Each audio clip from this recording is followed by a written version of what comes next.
What is it that you get paid currently? That's a big number, sir. Well, let me help you out. It's $32.8 million this year. Does that sound right? Yes, it does. That's a 45% increase over last year. Does that sound right? Yes, it does. What is it you get paid to do exactly?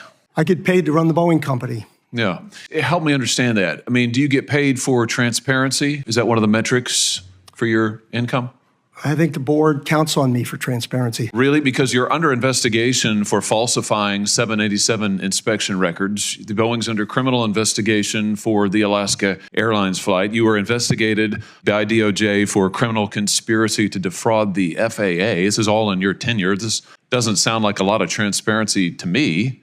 What about safety? Is that a component of your salary? It sure is, Senator.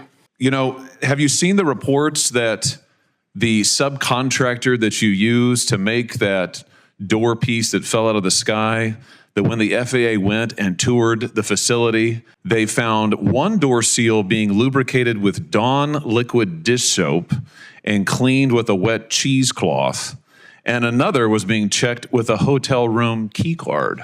Does that sound like safety to you?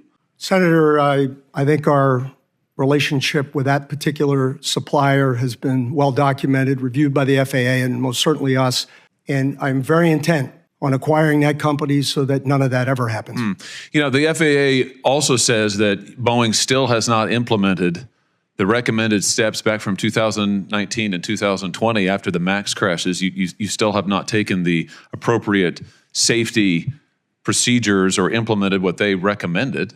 How, if safety is a component of your $33 million compensation package, I mean, how can you possibly qualify for any of this? You said you'd listen to whistleblower testimony. We've had multiple whistleblowers come before this committee and allege that Boeing is cutting every possible corner on quality and safety, not just in the past, but now.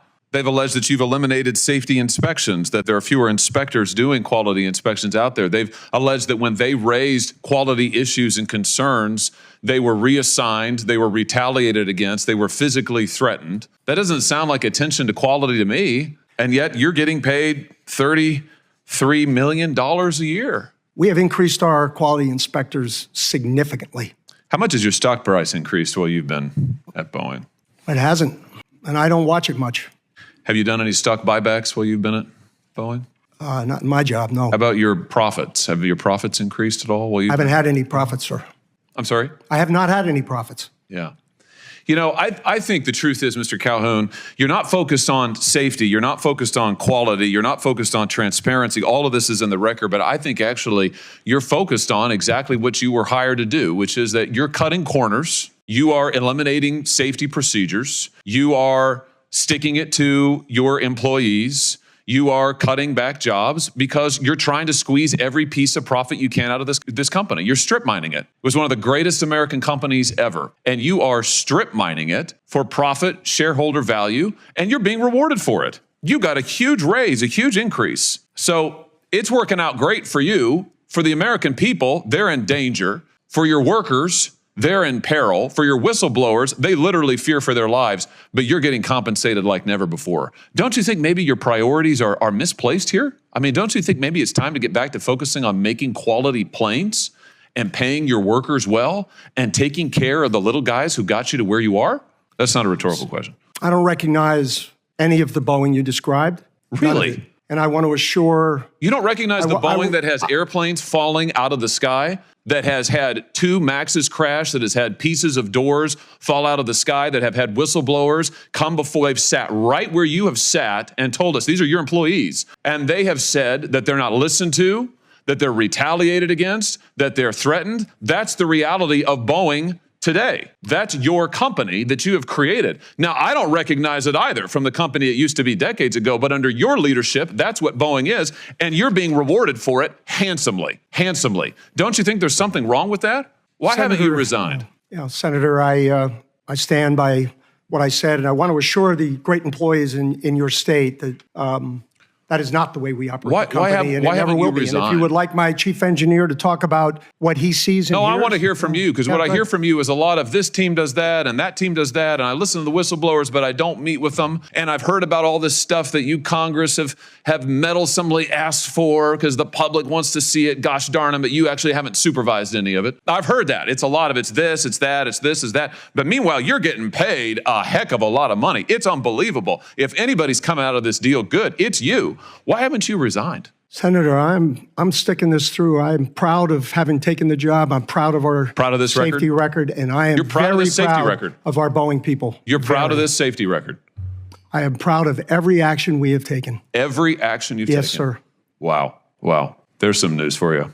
Well, behind you can't see it. Behind you, the folks are showing pictures of the people who are the victims of your safety record. I think we can all see them. And I think the American public, when they fear to get on their airplanes, they understand your safety record. And frankly, sir, I think it's a travesty that you're still in your job. This is from The Atlantic magazine last month. For nearly 40 years, the company, Boeing, built the 737 fuselage itself in the same plant that turned out its B-29 and B-52 bombers. In 2005, it sold this facility to a private investment firm.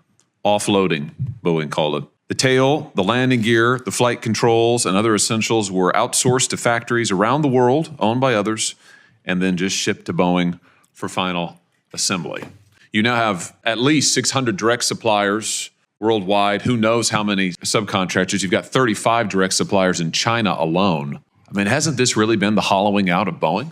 The decision that we have made with respect to Spirit Aero and our determination to bring it back into the Boeing fold is definitely a vote in favor of vertical integration. That's one. I can't comment on all of the ones of the past, and we have not had the number of issues and those that we are currently dealing with respect to our fuselage. So I can't rewrite history, but I can take action. You're in charge forward. you're in charge of the company. I'm just asking you. You're in charge of a company. You're getting paid $33 million a year. You're in charge of a company that has systematically over decades now shipped out its jobs, shipped out its production. Over the last decade, while you've either been in charge as CEO or on the board, stock prices have rose 600% at Boeing. You've in fact done $59 billion in returning cash to shareholders, $20 billion of that in dividends, $39 billion of that in stock buybacks. Some people are doing great here. I'm just wondering, given the fact that your airplanes are falling out of the sky, do you think that any of that has to do with the fact that you really don't make that much anymore in this country or in-house? I mean, hasn't it been a mistake to hollow out the company and ship your production and your manufacturing and your know-how to other places around the world instead of doing it yourself, the American engineers, American workers? I think I read an annual report going all the way back to the introduction of the 747, which highlighted the fact that 65% of that airplane would be sourced by U.S. manufacturers here and there. And the other thing I do know that since 2015, again, I don't have all that history but before that, we have actually brought more work to the U.S. than we have taken out of the U.S. And at an absolute level, our work in the U.S. is in the high 80%. And that is unlike any other industry I have ever worked in. These are your suppliers, you're saying? These Yes. are your subcontractors, Yes. right? The ones who are using Dawn dish soap to test their doors and cheesecloth to test the plugs, right? Those. Your CFO, Brian West, recently went on the record and said that Boeing probably got a little too far ahead of itself on the topic of outsourcing. You agree with that? He was speaking directly to our decision to go after Spirit. So he was right? He was speaking directly to our decision to vertically integrate Spirit. So he was right. You got too far ahead of yourself on outsourcing for all of these years. Is Boeing going to change course on this?